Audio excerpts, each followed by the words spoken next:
Boa noite, pessoal. Hoje, 24 de agosto de 2023, agora são exatamente 19 horas e 1 minuto.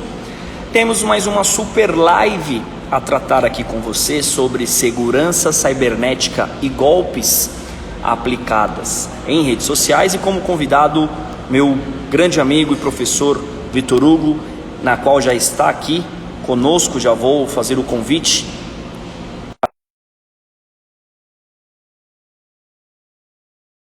Golpes aplicados na rede social. Então é uma super live na qual você que foi vítima ou conhece alguém que foi vítima de algum golpe, assistir essa live. Paulo. Grande mestre, boa noite. Tudo bem? Melhor agora. Faz um pouco de tempo que a gente não tem esse contato. Faz tempo, né? Mas também você está fazendo... Daqui a pouco você está ultrapassando tudo. Você já fez o mestrado, doutorado, vai fazer pós-doutorado daqui a pouco. A gente se encontra por causa disso, você está estudando todo dia. Professor, na verdade, é um prazer imenso ter sido seu aluno, porque se não fosse vocês, professores, para nos incentivar a cada aula, através até mesmo das palestras na OAB, do dia a dia, de uma mensagem de incentivo, talvez eu não estaria nesse patamar na qual estou hoje. Então, sou muito grato aos professores que me ajudaram até então. E o senhor nem precisa falar, né? Participação 101%, porque se hoje eu falo de direito digital, se hoje eu falo de crimes cibernéticos, eu devo ao senhor. Você tem mérito, você construiu a sua estrada sozinho, o mérito é todo seu, Paulo. Parabéns, viu? Eu sempre acreditei em você. Queria dar um abraço aí para os meus alunos que estão entrando, a Paloma Piauí. Paloma, que saudades, né? Então, um abraço aí para todos os demais alunos, né? E aí, Paulo, vamos conversar aí a respeito desses crimes cibernéticos, redes sociais.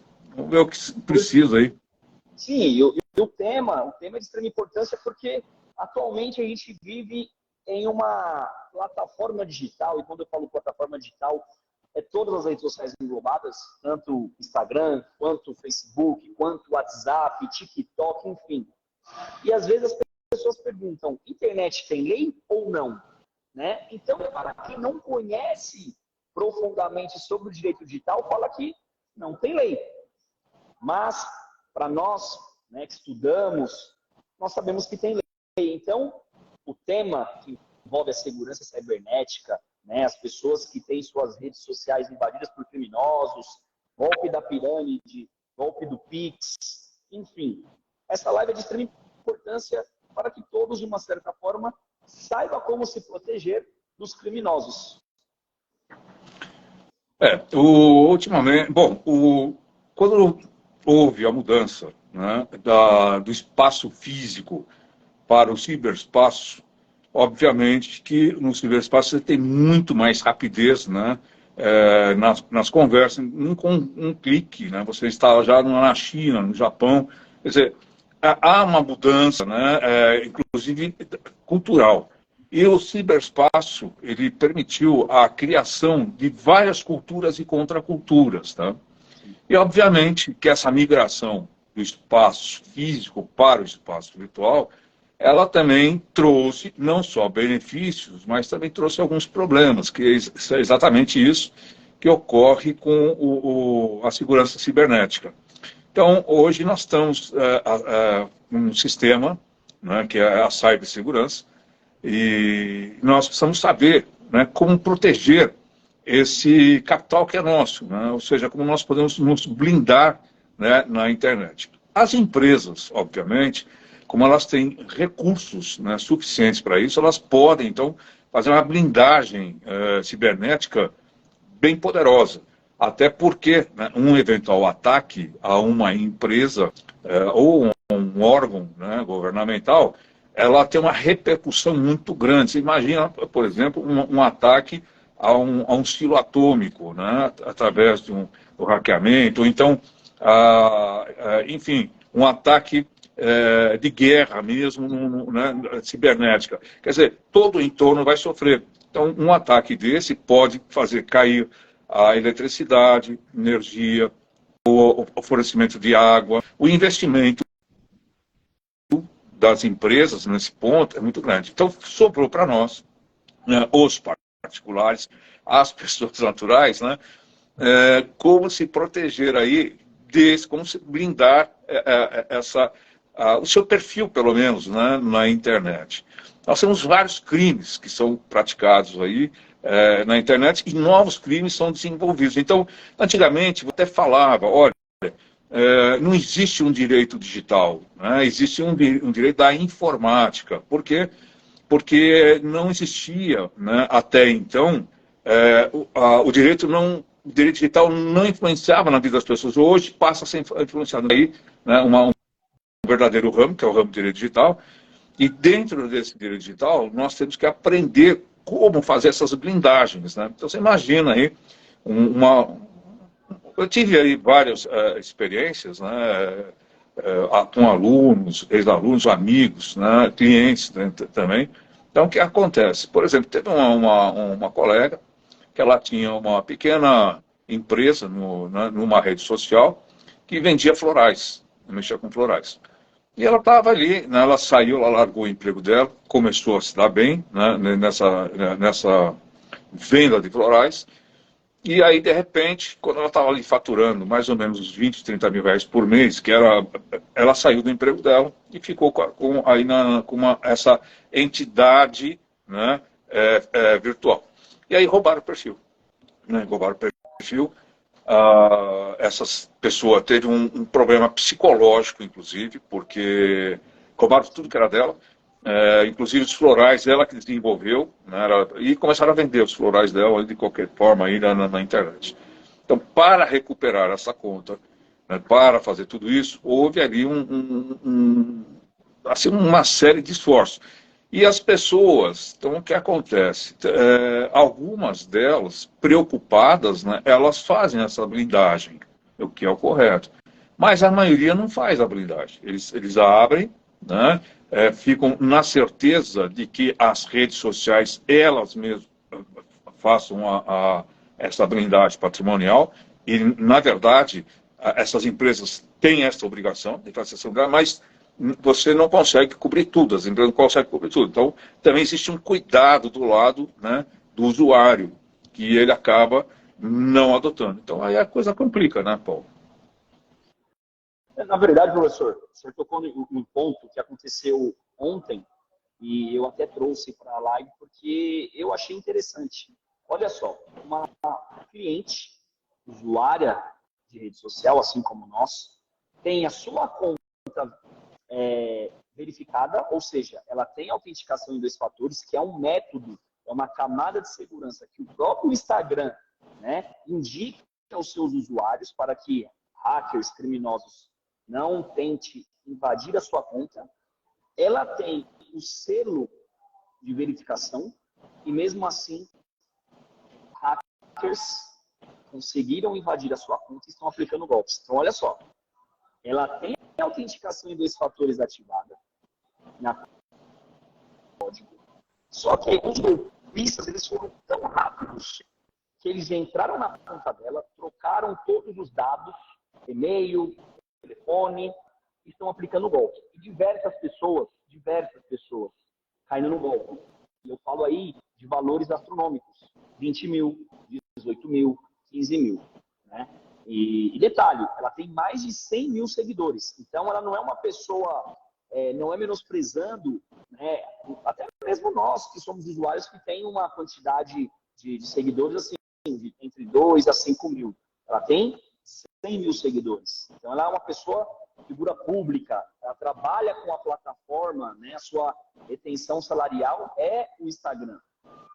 E aí foi invadido por criminosos. Aí eu pergunto, o Instagram, ele informa aos seus usuários, né, que deve cada usuário ativar a autenticação em 2 fatores, porque é uma camada de segurança. Pergunto, como que o criminoso, mesmo assim, consegue invadir uma conta? Bom, a autenticação, a utilização do método 2 fatores, ela deve ser obrigatória praticamente para todo mundo que está aí nas redes sociais. Em que pese, por exemplo, uma rede social fornecer esse modelo, às vezes as pessoas não habilitam essa autenticação de 2 fatores. Então aí nós temos um problema, e aí eu falo para você que nós temos que ter um problema, uma visualização, uma preocupação maior com a blindagem patrimonial, porque às vezes, né, as pessoas chegam para mim e falam assim, olha, eu tenho um problema aqui, foi invadido. E quando eu olho, eu vou olhar as coisas ali, analisar, eu verifico que a pessoa descuidou, né, por exemplo, de habilitar essa autenticação 2 fatores. Mas nós temos que tirar algumas coisas aqui, né, algumas camadas dessa cebola aí. Tá? O que acontece? A autenticação de 2 fatores, ela é um plus, ou seja, ela oferece uma camada a mais de segurança. Tá?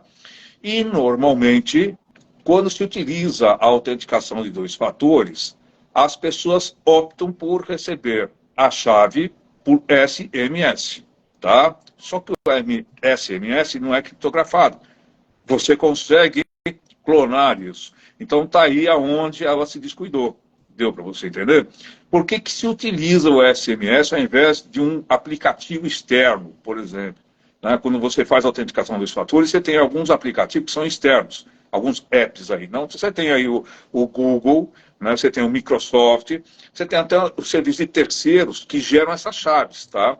O grande problema é que quando você vai utilizar esses aplicativos, quando você pretende utilizar esses aplicativos, eles são meio difíceis de se configurar.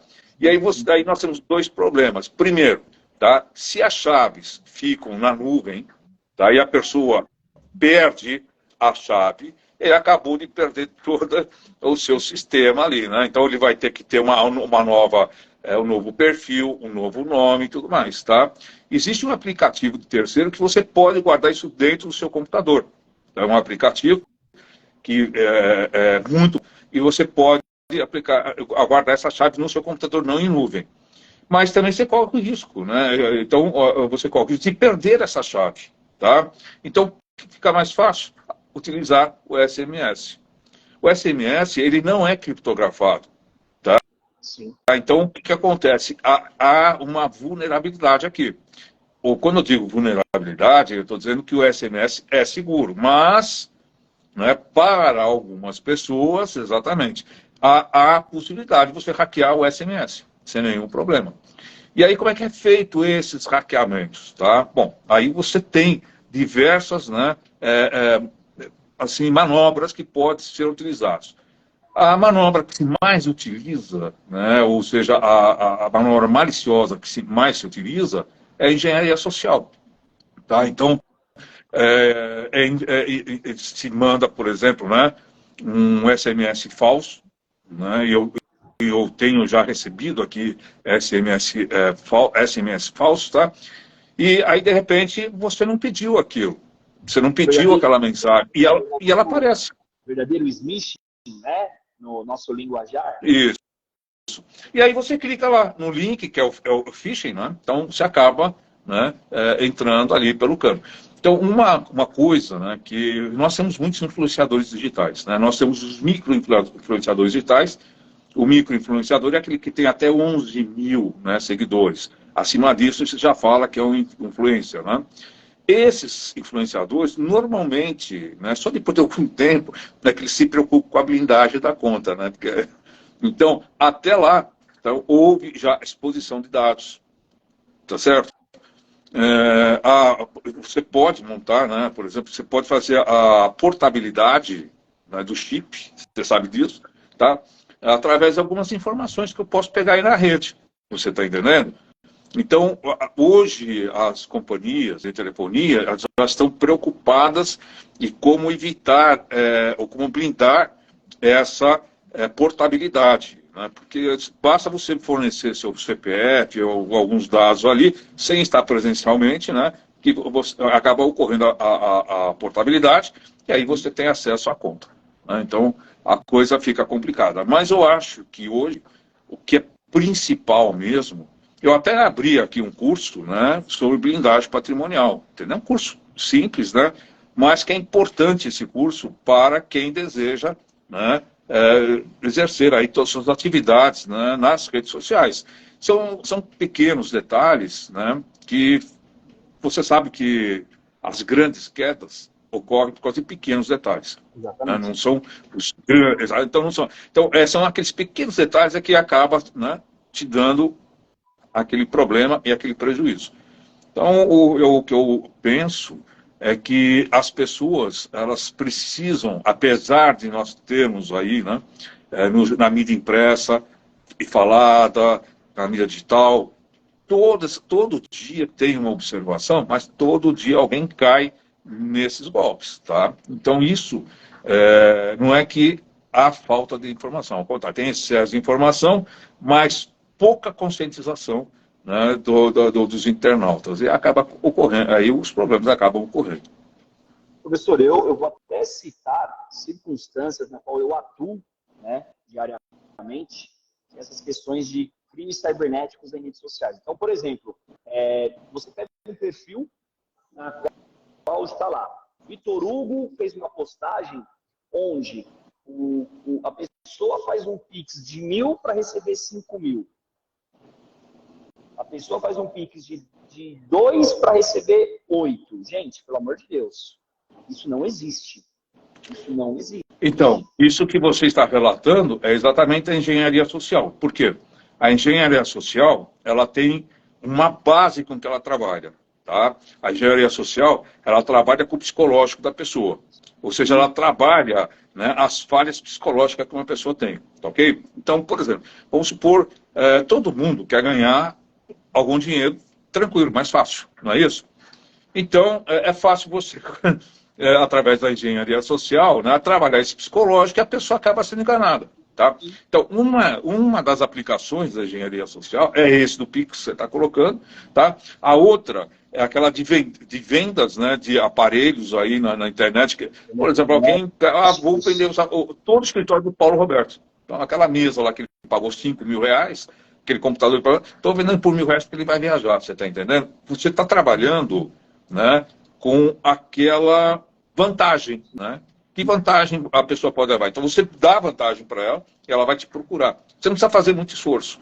Um dos problemas da engenharia social, que está pegando bastante, é exatamente essas redes de encontros amorosos. Tá? Porque ali não só há uma modificação do perfil, não, ali é uma falsidade do perfil, mas você mexe com o psicológico da pessoa. Então, às vezes você pega aí uma pessoa que é tímida, né, uma pessoa que é quieta, né? Todo mundo tem problemas. E isso aqui não é nenhuma crítica, nada, porque cada um tem um problema. Então, trabalhando esses problemas, você cria engenharia social. Tá?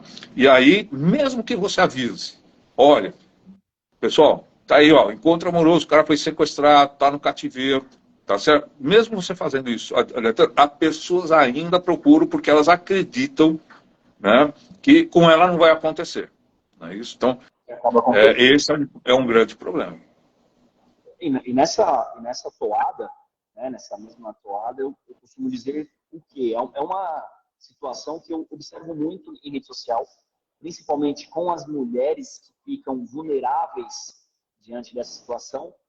Por exemplo, a mulher, ela tem o seu charme de repente, ir numa praia, tirar uma foto de biquíni e postar em rede social. O que o golpista faz? O criminoso faz? Pega aquela foto, cria um perfil com a foto dessa pessoa, e aí, supostamente, é um perfil de conteúdo adulto. Começa a seguir os mesmos amigos da vítima nos stories do Instagram, vídeos de conteúdos sexuais, porém não é a pessoa que está no vídeo. Não é à toa que nesses vídeos, normalmente, eles protegem o rosto da pessoa, mas para quem está de fora, imagina que é a pessoa que está fazendo aquele vídeo, né? E aí o golpista ele cobra um valor para que você continue assistindo o vídeo. Eu, Paulo, sou amigo da Joana, falo, opa, quero ver esses vídeos, né? Faço o pagamento para o golpista. E aí descubro que fui vítima de um golpe. Então, nesse caso, o que eu gosto sempre de ressaltar, mulheres, pelo amor de Deus, não sou contra, e não é um comentário machista, pelo amor de Deus, referente a vocês que vão à praia, né, querem postar uma foto de biquíni, não é isso. Mas tomem cuidado com quem você aceita em suas redes sociais, tá? E eu recomendo que não mantenha o perfil aberto. Porque, professor, se eu estiver errado, o senhor me corrija. A partir do momento que eu tenho um perfil aberto, eu não tenho controle de quem está ali verificando as minhas informações. Quando eu falo informações, não é nem só as minhas fotos. Tem usuário que coloca o nome, data de nascimento e o signo. E aí o senhor vai lá no contato, tá, o número de telefone e o e-mail. É tudo que o golpista quer. O seu nome, com o seu signo, ele tem base de qual mês você nasceu. E aí, claro que com o seu nome fica fácil dele obter essa informação. E aí, do outro lado, ele tem o seu e-mail e o seu número de telefone. Olha só quanta informação que eu estou dando para o golpista. O que ele vai fazer? Tentar invadir a minha conta. Ele vê que eu sou uma pessoa engajada, que eu sou uma figura pública. Então, são cuidados que os usuários têm que ter. Claro que o Instagram ele é uma plataforma gratuita. Eu faço o que eu quiser. Mas você já parou para pensar, você usuário, onde que está aí nas suas informações? Será? Então, pois é, eu já tive casos, a questão de uns 6 meses atrás, uma professora me procurou dizendo que ela havia recebido um e-mail que ela estava trafegando, né, ou seja, navegando em sites pornográficos e eles pegaram, né, a navegação dela. E, isso aí, então, é o ransomware. Né? Então, ela me ligou de madrugada, né, longe do marido, né, perguntando, olha, o que eu faço? Né? A gente tem que ser sincero, né, com as pessoas. Né? Então, eu falei, a primeira coisa que eu perguntei para ela foi o seguinte, olha, mas você navegou nesses sites? Não naveguei. Bom, então, se você não navegou, já é uma dica de que este e-mail aí é um e-mail, né, é um phishing, ou seja, está ali esperando para poder, se você clicar, talvez até criptografar sua conta e exigir aí algum dinheiro, né, para poder sequestrar isso, o seu, enfim, seu site e tudo mais. Mas ela tem, depois quando eu comecei a analisar, né, o perfil dela e a rede social, então ela tinha muitas fotos, por exemplo, que ela ia em praia, né, e ela tirava as fotos da perna, né, sabe quando as pessoas sentam e tiram a foto da perna, balançando, de biquíni, né, isso, obviamente, acabou atraindo essas pessoas, né, para isso daí, tá ok? Mas, obviamente, cada um é cada um, né? Então, eu acho que a pessoa, o que ela está fazendo na rede social, até que ponto, né, ela deve ou não se expor. Né? Porque tem pessoas que não estão nem aí, fala tudo bem, né? Quer divulgar, não quer divulgar, né? Então tem esse problema. Depois eu tive também uma outra situação, onde a menina, que era uma jovem de 22 anos, o seguinte, olha, acontece o seguinte, eu tirei fotos íntimas com o meu noivo, né? E aí nós desmanchamos. E ele colocou essas fotos, ele colocou as fotos na internet. Quer dizer, é aquela pornografia por vingança, né? E aí entra o estupro virtual. Aí Então aí, lógico, você tem que achar uma solução, né? Mas o estrago já estava feito lá atrás, né? Ou seja, correu-se o risco, né? E aí eu falo que é um risco calculado, porque a pessoa deve, né? Sei lá, pode ser que nunca ocorra, mas pode ser que ocorra. Então nós temos essa possibilidade de ocorrer ali essa situação. Então eu acho que, eu sei que na hora, né, que a gente está junto com uma pessoa, a gente tem aquele amor, né, aquela amizade, a gente confia, né, tem aquela base de confiança, né? Mas essa base de confiança, né, ela tem um limite, né? Então, e aí fui atrás, a gente conseguiu, né, reverter lá a situação, mas o estrago estava feito. Porque você sabe, né? Uma vez que é postado alguma coisa na internet, ela é replicada. Então, numa rede social, você consegue até eliminar alguns problemas ali. Mas a replicação, não tem como você ir atrás das replicações. Entendeu? Então, a coisa fica muito complicada. Tá? Um outro detalhe aí que nós temos também, com relação a esse ponto, é exatamente o roubo de perfil, né, para que a pessoa possa, né, então, obter os dados de uma determinada pessoa. Então, elas criam sites ou redes sociais, né, falsas, tá? Às vezes pega a foto de uma pessoa ali, ela vai pegando os dados, vai coletando os dados e cria um site falso. E nesse site falso, que é normalmente de um influencer, uma cantora, um cantor, eles começam a pegar esses dados. E aí começam a trabalhar essa situação.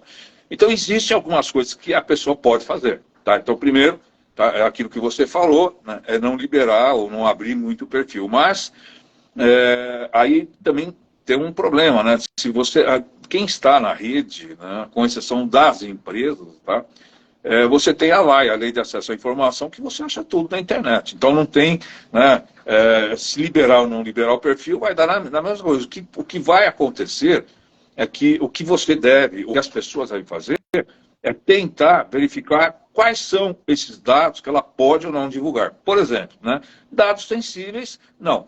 Tem um filme que eu gostaria de sugerir aí para você, Paulo, para o pessoal que está nos seguindo aqui, tá, que é o filme Pior Vizinho do Mundo. É um filme com Tom Hanks, saiu agora, tá? E ele fala exatamente da utilização, né, num ponto desse filme, ele fala da utilização dos dados pessoais por uma construtora, por uma incorporadora. A incorporadora quer fazer uma incorporação, então ela usa esses dados, né, sensíveis para forçar a venda dos bens. Então a coisa ficou, é maravilhoso essa parte do filme, assistam, porque é importante, né, como a uso e a manipulação dessas informações pode acatar, inclusive, né, numa violação da dignidade da própria pessoa. Né? Então, isso é muito importante. Tá? Então, o que acontece? Por exemplo, não abrir, né, não aceitar de imediato nas solicitações de amizade. Tá?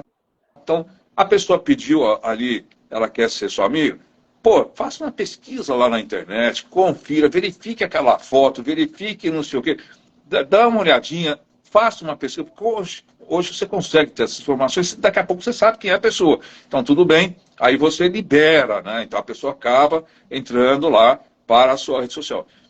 Lógico que isso aí, um influencer não vai fazer, entendeu? Sim. Porque se perde muito tempo, né? Ele vai ficar lá, tá, eu vou ficar pesquisando, tem que passar isso para alguém fazer, tá certo? Tá? Então, alguém tem que fazer isso.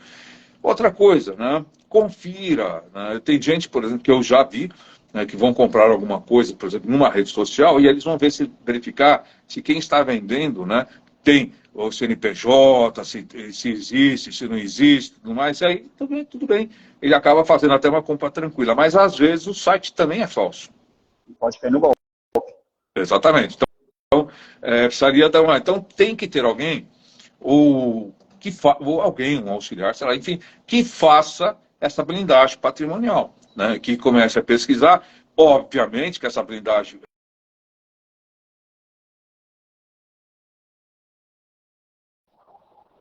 pega uma empresa, né, hoje de antivírus. Pega qualquer empresa aí no mercado, antivírus, famosa, tá? Ela não pode garantir 100% que o antivírus vai funcionar. Por quê? Porque na medida que ela solta o antivírus, alguém já está trabalhando para aquele antivírus e quebra. E aí o que acontece? Para ter um remédio para consertar aquilo, não é de imediato, vai levar um tempo, um espaço de tempo, de uma semana, 15 dias ou um mês. Tá? Então, nesse período, que é um período de vacância aí, né, o software lá, o malicioso está funcionando. Tá? Uma outra coisa que acontece muito em redes sociais, as pessoas descarregam qualquer app, né, no celular. Tá? Então, ele vai lá, tá lá na loja tal, tá tudo. Não, a loja tal, né, você tem aí, né, Google, iOS, né? Então, elas conferem ali, né, mas isso não é diário, né? Então, de repente, você aplicou lá, desceu, instalou um app, tá? E aí nós temos os programas espiões, né? Então, nós temos aí alguns programas espiões na Europa principalmente, que ele faz o seguinte, tá? Ele é instalado e ele não faz nada durante 5, 6 anos, tá? Ou 2 anos. E aí, um dia, ele funciona. Quando ele começa a funcionar, ele já captou todos aqueles dados que você tem e passou as informações. Aí ele adormece novamente. Tá? Então, são softwares espiões. Saiu agora, recentemente, uma notícia de uma professora que foi... Uma professora, não, acho que foi uma gerente que foi despedida porque ela dava aula online, uma coisa assim, e ela teclava muito pouco no teclado. Né? Imagina que a moda pega, professor. Então, Imagina só. como é que a empresa sabe que você está teclando pouco no teclado? Porque tem ali um programa espião, né, que hoje as empresas estão utilizando, e isso é perigosíssimo, tá? Que você digita, né, e a empresa sabe se você está na página dela, não está, se você visitou outro site enquanto estava dando aula, se você digitou pouco, você está entendendo? Então, esses programas são variações daqueles programas, daqueles apps espiões, que são instalados quando você coloca aí um app né, para mudar o rosto, por exemplo, ou até alterar o tom de voz. Tá? Houve também um caso, eu não sei se você lembra, Paulo, que tinha um app, né, que você baixava e você mudava o rosto, né, você ficava mais velho ou mais moço. Nós até tocamos nesse assunto, professor, não sei se o senhor vai se recordar, na palestra que nós ministramos na Uninove. Exatamente. O que aconteceu aí com esse app? Estava lá, né? Então é preciso que em toda foto que você colocar ali, o direito autoral passa a ser da empresa que você está usando. Então você tem lá qualquer foto, você não é mais o titular da sua foto, você não tem mais o direito à foto. A empresa, então ela pode pegar aquela sua foto, anunciar produtos, tudo mais. Então, são coisas que tem que tomar muito cuidado.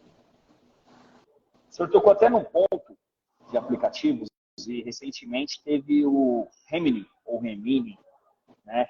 Que é um aplicativo que você se incorpora em um personagem. Então, a inteligência artificial, que é a moda, né, atual, ele pega o seu rosto e coloca você em um personagem. Então, nós podemos agora tirar uma foto, eu coloco essa minha imagem lá no aplicativo, por exemplo, eu estou de camiseta polo rosa, né? E ele faz uma montagem como se eu tivesse em um terno preto de gravata vermelha.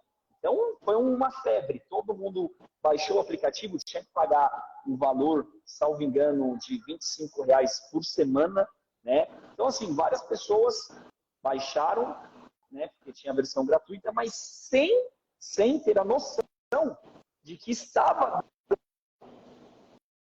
para esse aplicativo para que fizesse o que fizesse na foto. Então, às vezes, os usuários, eles vêem um aplicativo que você pode utilizar de forma gratuita, que talvez traga um retorno interessante, até mesmo dessa questão da foto, ou no TikTok, por exemplo, assista 20 vídeos para você ganhar 10 moedinhas. Tem um porquê disso. De graça que não está saindo, né? Mas é o que o senhor falou. É o que o senhor falou lá referente à engenharia, né? Engenharia social. O abalo psicológico do usuário naquele momento precisa de um dinheiro, né? E está passando por uma situação emergente, vê um anúncio no Instagram. Pô, se eu fizer um Pix de 1.000, eu vou ganhar 5. Vou ganhar o dobro. Tá bom. É o único dinheiro que eu tenho lá na minha conta. É o dinheiro para pagar um aluguel. Eu vou lá e faço o Pix. Então, tem que ter esse cuidado, né? E aproveitando o ensejo, eu falo também do WhatsApp. O WhatsApp, tem pessoas, né, que salva lá os seus contatos, ou até mesmo nem salva, principalmente quem é advogado. Às vezes, um cliente entra em contato com o senhor, professor, e o senhor vai lá conversar com ele. Só que acontece, o golpista, ao adicionar o seu número, vai aparecer lá a sua foto.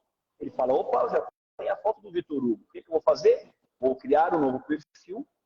Ele vai criar um mecanismo onde ele consegue ter acesso à sua agenda, seus contatos. Ele já tem a sua foto. A mesma foto do seu perfil, começa a mandar mensagem. Ô, Joãozinho, cara, preciso de uma ajuda sua. Você consegue me ajudar? Claro. Pô, você consegue fazer um Pix aí, um empréstimo, porque o saldo da minha conta excedeu. E aí, Imagina só, professor, a sua filha, o senhor recebe uma mensagem da sua filha, 1h da manhã. Pai, preciso de uma transferência bancária. O pai ou a mãe que pega o celular na madrugada e vê a necessidade de um filho, né, de repente vir embora para casa, é de pegar o celular e fazer o Pix. E aí que está o erro. O erro é você, usuário do WhatsApp, deixar a sua foto visível para que todos tenham acesso. Então, se você tem o seu WhatsApp, automaticamente vai lá no seu perfil, nas configurações, e olha lá, foto de perfil, quem pode ver? Meus contatos. Porque a partir do momento que eu salvei o seu contato, você já é uma pessoa próxima, você já é uma pessoa íntima, você é uma pessoa que eu tenho contato. Agora, não tenho nenhum contato, nenhum vínculo. Para que eu vou salvar seu contato? E aí o criminoso, ele pega lá a sua foto, cria um perfil, tem acesso aos seus contatos e aí começa a aplicar os golpes. Então, olha só. Então, talvez eu tava num grupo do WhatsApp e, de repente, né, um grupo já com bastante pessoas ali, e, de repente, um postou lá, pô, meu telefone foi clonado, né, o outro, aí depois, uma semana depois, no outro também, olha, meu WhatsApp foi clonado, tal.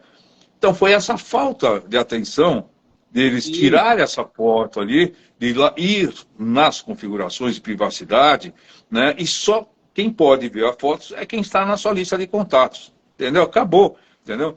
E aí eu falei, pessoal, vocês estão aí, alguém aí está vendo a minha foto? Aí, não dá, porque eu tirei de tudo, né? Então significa que a pessoa não consegue, né, pegar, pelo menos criar esse meu perfil. E aí parou, de repente, isso. Mas era uma coisa tão simples, né? E mesmo assim, as pessoas caíram, né, nisso aí. E é óbvio, né, que é um problema grande, né? Porque é complicado, entendeu? Tem que até recuperar isso, é muito complicado. Uma outra coisa, né, que a gente tem que tomar muito cuidado, Paulo, em redes sociais, aí você até falou alguma coisa com relação ao WhatsApp, mas é a divulgação, né, de fake news, tá? Ou de notícias não tão baseadas aí na verdade, tá? Eu não sei se você lembra, né, saiu aí uma decisão, duas decisões aí, em Minas Gerais, né, condenando o Facebook, né? E imediatamente, né, alguns colegas, falar, porque, olha... desavisados, ou ansiosos, talvez para ganhar uns likes aí, né? Gente, olha aqui, né? Vamos lá, vocês podem pedir seus 5 mil reais, é só fazer isso, fazer aquilo. O juiz lá definiu tudo, né? Porque, primeiro, a decisão de primeira instância comporta recurso. Segundo, porque você teria a empresa lá, né, que entrou, os consumidores, então a pessoa vai entrando ali, né, sozinho, né? Então, arrotou, ela criou um gargalo ali no tribunal, que foi. E aí as pessoas ficam quietas. Entendeu? Ele causaram um monte de problema para um monte de gente e ficaram quietos aí. Então, esse é um problema, né, que a gente tem que tomar. Então, tirar uma lição daí. Tá? Qual é a lição que nós temos aí? Cuidar com as notícias. Né? Pegou a notícia, confere, reconfere 2 ou 3 vezes de fontes distintas para saber se você não está caindo ali, de repente, né, numa fake news ali. Né? Porque na pior, né, ou na melhor das hipóteses, a fake news não vai te criar nenhum problema, né, financeiro, mas na pior das hipóteses ela vai acabar criando isso. Tá? Então, a fake news é engraçado, né, porque a fake news sempre existiu. Tá? A fake news existiu lá no Império Romano, tá certo? Você tinha o Senado, né? E lá no Senado você tinha que convencer os senadores da sua política, né? Para como você vai fazer uma guerra e tudo mais, tá? E o pessoal lá usava fake news para poder, né, convencer ali os senadores, né, a apoiar a sua guerra, né, por exemplo. E aí, com o correr dos anos, né, essa fake news se transformou na imprensa marrom, lá em 1930, né? Então você tinha um monte de periódicos, até hoje na Inglaterra, você tem alguns periódicos. Olha, a filha lá da Hillary Clinton é alienígena, né? Então tem lá, e o pessoal compra essas notícias aí, tá? Mas na Idade Média, o fake news era divulgado como, né? Que aquele pessoal ficava nas esquinas e falava, compre aqui, papapá, papapá. Então eles eram pagos para criar essas fake news. Tá? Isso aí virou a imprensa marrom, tá? Depois passou a ser imprensa amarela, e com muito custo, alguns jornais aí conseguiram, fazer esse retrocesso, vamos parar, e agora hoje está voltando de novo. Então, daqui a pouco, né, nós teremos aí uma nova legislação a respeito desse assunto aí, porque tudo que sai você tem que legislar, tem que ter alguma coisa aí nesse sentido. E o mais engraçado, professor, é que as fake news ela vem à tona sempre nas eleições. Deixa eu mandar Pera, Paulo, deixa eu mandar um abraço aí pro Jefferson. Claro. O Jefferson Anjos. Aí, Jefferson, tudo bem, querido? Foi meu aluno, você conhece ele. Hoje ele é DPO, né? Parabéns aí, Jefferson. Espero que esteja tudo em ordem aí para você na sua vida. Vamos lá, Paulão.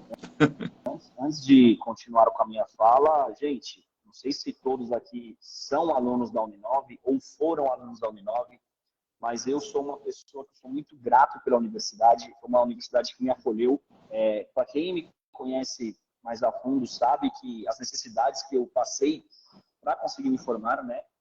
Eu só tranquei a faculdade 2 vezes, apenas, só 2 vezes, né? Mas mesmo assim eu não desisti.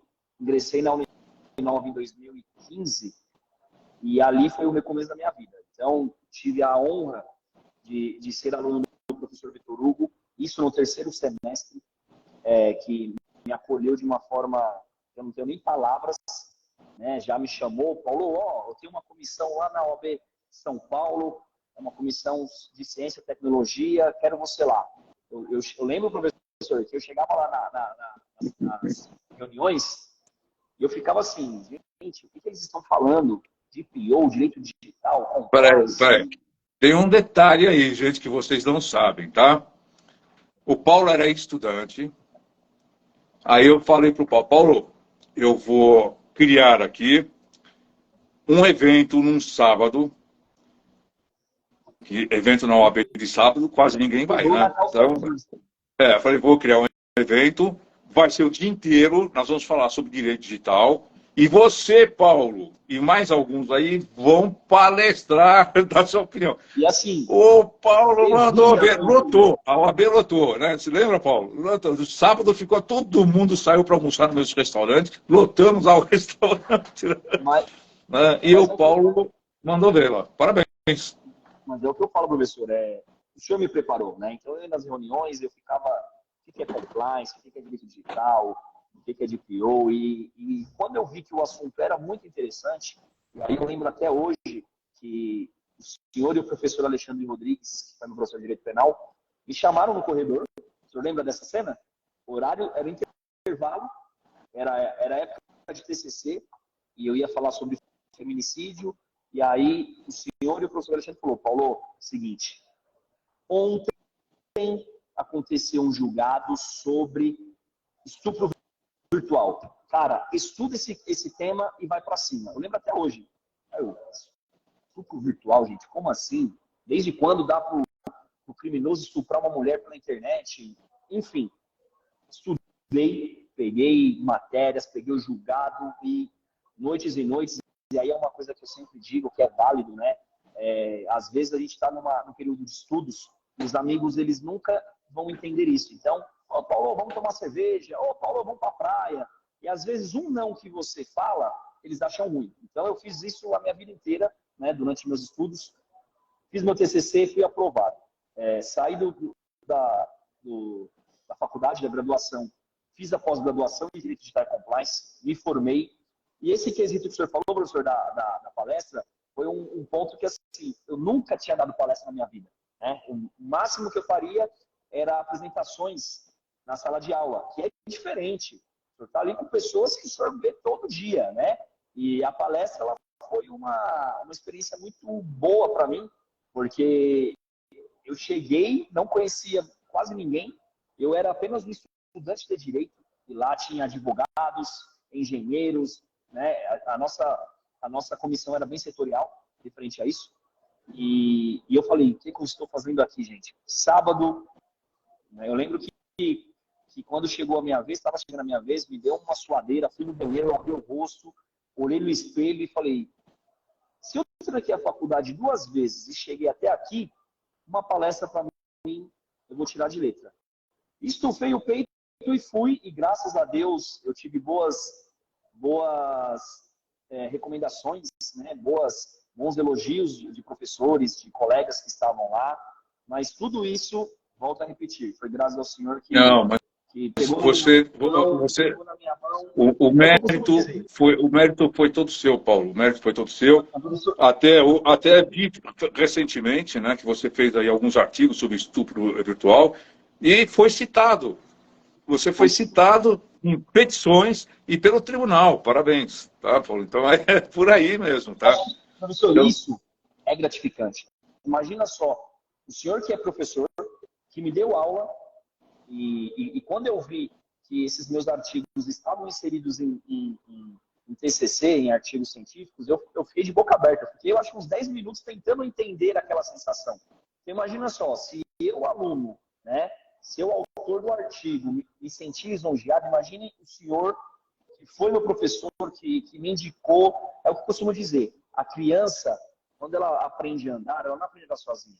Ela aprende porque a mãe pega na mão e fala, vamos. E aí, a um certo ponto, você caminha sozinho. E a faculdade é olha, assim. tem um outro aluno da Uninove aqui, o Gutenberg, que já o Gutenberg e o João Paulo, né, os dois foram meus alunos no semestre passado, já estão atuando lá na OAB. Os dois entraram lá na Comissão do Meio Ambiente, com a doutora Rafael. Eu acho que já estão sendo nomeados aí agora, por aí. Mas eu sinto muito orgulho, porque a gente vai criando uma rede maravilhosa, né?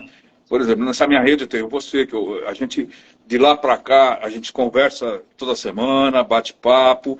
Quer dizer, é uma coisa impressionante. O Gutenberg e o João também estão seguindo o mesmo caminho. São pessoas que já estão destinadas, né, ao sucesso, tá? A Paloma, enfim, todos aqueles que estão aqui, que têm esse interesse, eu estou aqui maravilhado, dando a eles os parabéns. Continue assim. Pô, lá, sigam a mim lá, o meu Instagram, né? Que é Vitor Freitas Digital. Sigam o Paulo, tá? Porque a gente sempre vai ter notícias, né? Nessa área. E, obviamente, nós não somos oniscientes e onipresentes. Nós estamos tendo falhas. E nessa rede aí, a gente consegue consertar as falhas de cada um e vamos crescer sempre fortes. Não é isso, Paulo? Exatamente, professor. E, ó, já vamos dar um spoiler já que tá vindo palestra por aí na OAB Pinheiros, pelo que eu estou sabendo. Mas é isso que o senhor falou. O senhor falou palavras sensatas, né, de quem realmente procura um objetivo profissional, um crescimento profissional. E o direito digital é isso, gente.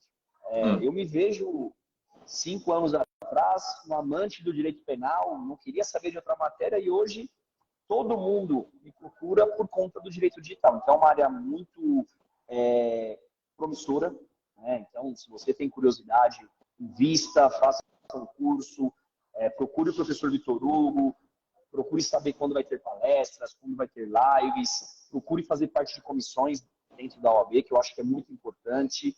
E eu acho que hoje a gente tem uma pincelada de muitas coisas, né, que existem sobre segurança cibernética, porque se a gente for... E deixa eu explicar uma coisa, Paulo, que o pessoal não Claro. sabe. Tá? É o seguinte, pessoal, preste atenção. O Paulo não parou no espaço e no tempo, tá? Que eu acho isso maravilhoso. O Paulo foi fazer a pós-graduação, está fazendo o mestrado, eu acho que já terminou, né, o mestrado? Você está terminando, Paulo? Então, está terminando o mestrado, daqui a pouco vai fazer aí, né, o doutorado, já trabalha, né, com o meio ambiente também, né, lá na prefeitura, tá certo? Então, eu acho que, né, o céu agora é o limite, né, Paulo? Para você e para todos que estão aqui. Inclusive, o colega aqui, o Jefferson, o professor Vitor Hugo é um exemplo. E eu sou suspeito em falar. O Jefferson foi meu aluno, sempre foi estudioso. Nossa, foi impressionante. Quando eu dou palestras ou quando eu faço lives, eu fico até com receio de falar muito com o professor Vitor Hugo, porque as pessoas falam, pô, o Paulo é puxa-saco. Mas, gente, não é puxa-saco, é gratidão. É gratidão porque se tem um professor que se dedicou e se dedica 100% em prol dos alunos, ele está aqui, ó, fazendo essa live comigo.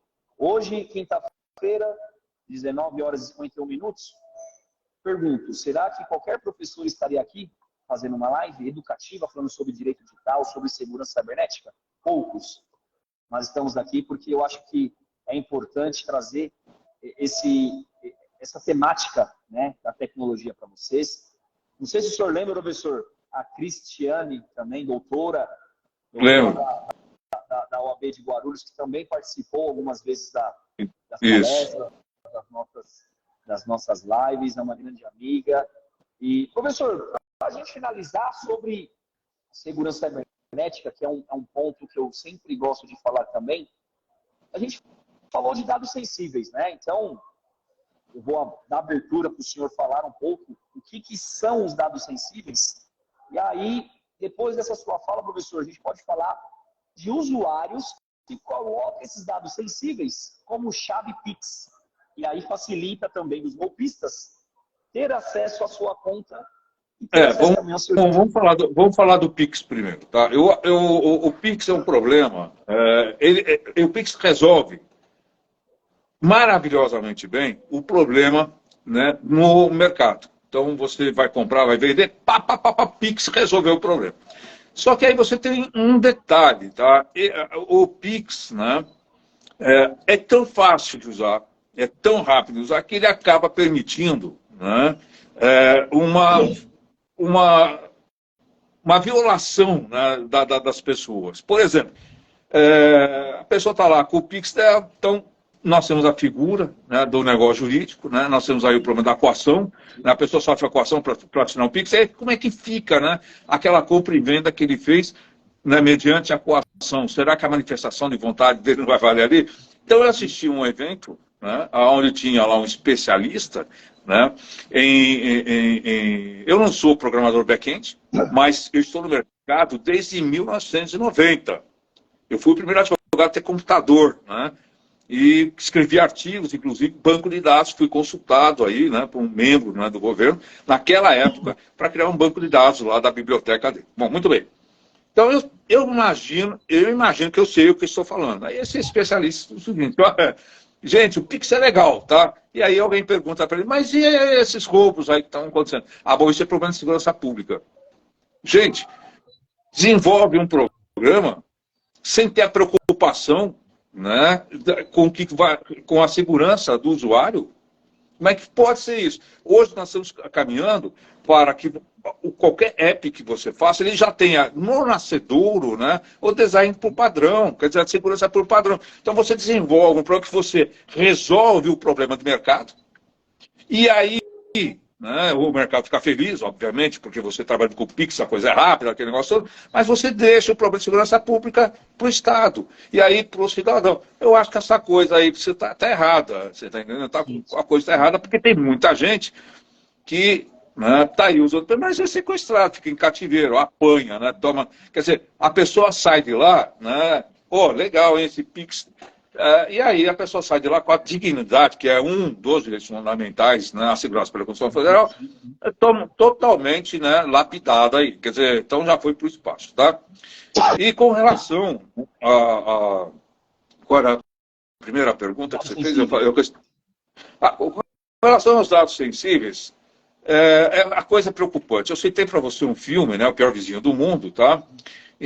Onde se mostra a utilização dos dados sensíveis por uma incorporadora e construtora para ameaçar e comprar imóveis, né, de determinada pessoa, porque eles querem incorporar naquele local, você está entendendo? Então, a coisa é muito complicada.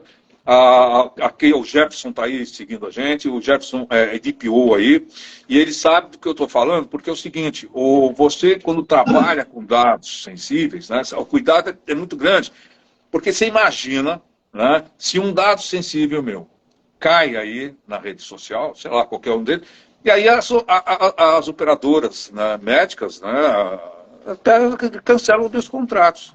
Você entendeu o que eu estou falando? Então a coisa é muito séria. Agora, nós temos uma dicotomia aqui no Brasil. Então é o seguinte: nós temos a Lei Geral de Proteção de Dados, tá? E por mais que você proteja os dados estão na internet, estão na dark web, todo dia você recebe lá. Então, eu acho melhor a gente reestruturar isso. Todo mundo vai tirar um CPF novo, não é isso?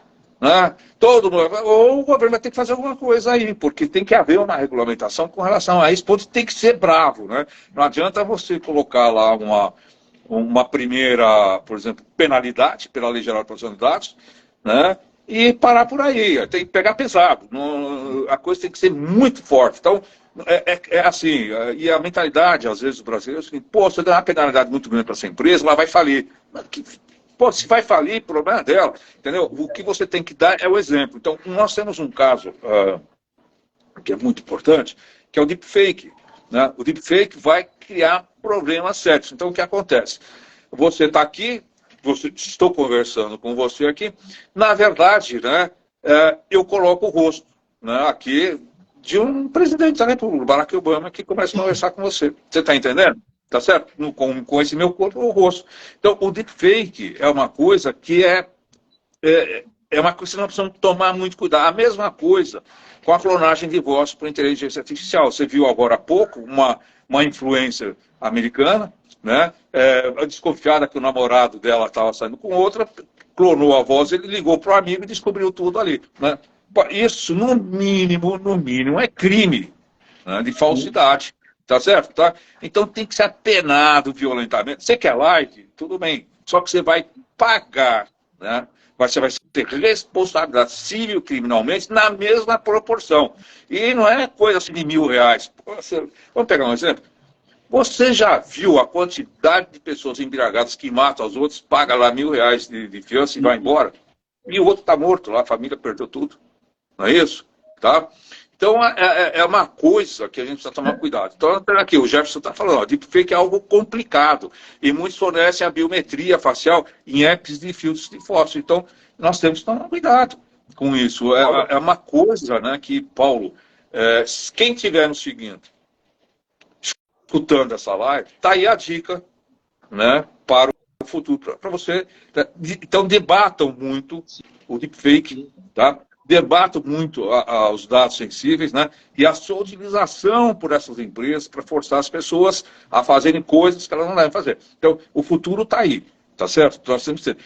E nós temos aí o marco legal da inteligência artificial, que, né, esses fóruns públicos que eles fazem, né, essas audiências públicas, que comparece lá, quem tem interesse em fazer a inteligência artificial. O público mesmo acaba não participando. Então, tem que haver também uma reformulação nesse sentido. É isso aí, Paulo.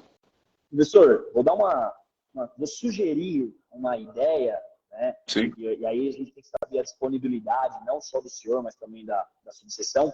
A gente fazer como posso dizer uma palavra certa? Uma mesa de debates e falar sobre isso. Por exemplo, o Deepface, que até o senhor e o Gerson comentou, criminosos estão utilizando esse método para abrir contas bancárias. Isso. Então, olha só. Fechou, Paulo, não tem problema. Vou marcar a mesa redonda. Eu vou marcar a mesa redonda. Ele pega a sua foto, professor. Ele abre uma conta no Nubank, ele tem todos os seus dados. E normalmente, né, os bancos acham que é um método de segurança. Aqui, ó, o reconhecimento facial. E aí o golpista, eu tenho lá o Deepface, pego a foto, coloco lá, que funciona também no Instagram, quando você tem a sua conta invadida e você tenta recuperar, eles pedem a selfie. Só que a selfie deles, professor, é assim, o Vitor Hugo usa óculos, tem o olho verde e o cabelo preto. Eu não preciso pegar uma imagem, fazer um Deepface igual à sua imagem. Se eu tiver a semelhança do cabelo preto, do óculos e do olho verde, eu consigo me passar e ter acesso à conta da pessoa. Então, olha o constrangimento que o usuário, o dono do perfil, ele vai passar. E aí, antes da gente finalizar, quero mandar um abraço também, doutor Daniel, procurador do município de São Paulo. Também tive a honra de ser o seu estagiário na Procuradoria-Geral do município, grande amigo. Professor e procurador e doutor, né? Obrigado por estar nos assistindo e prometo, estou devendo aí uma visita. Bom, professor, chegamos aí 1 hora de live, né? O Instagram ele tem essa questão de limitar as lives, mas desde já quero agradecer muito pela presença do senhor aqui. aqui, né? Por mais que seja em formato digital, espero que em breve a gente possa, né, se ver, nos abraçar, conversar. Paulo, Faz tempo que a gente faz isso. eu só tenho a agradecer, me sinto honrado de estar participando aqui dessa live com você. Aliás, sempre estive, né? Todas as lives que nós fizemos sempre foram perfeitas, né? E está fechado aí a mesa redonda. Eu vou já fazer um agendamento, te passo aí na semana que vem esse agendamento aí, tá? E eu gostaria que nessa mesa redonda participasse esses ex-alunos, né? Como Jefferson, você, entendeu? Porque é uma visão nova, né? É uma visão, não é aquela visão já viciada, né? Então a gente pode ter uma visão um pouco nova. Vamos chamar aí o doutor Ezequiel também, vamos sentar, vamos participar, vamos fazer isso, vamos renovar isso aqui, tá ok? Tá? O Jefferson já aceitou, tá fechado ali, tá? Gente, ó, quem nos acompanhou aí durante essa 1 hora de live, a live vai ficar gravada aqui no meu Instagram, tá? Então, se porventura vocês quiserem compartilhar, compartilhem, marque lá o meu Instagram do professor Vitor Hugo, será uma honra poder compartilhar todo o conhecimento que foi aqui adquirido a vocês. E, professor, mais uma vez, muito obrigado. Eu que agradeço. Espero estar presente em breve e vamos marcar mais e mais lives, viu? Gente, vocês que nos acompanharam. Um abraço, Paulo. Tudo de bom, viu? Tenham uma excelente noite, professor. Até mais. Até mais.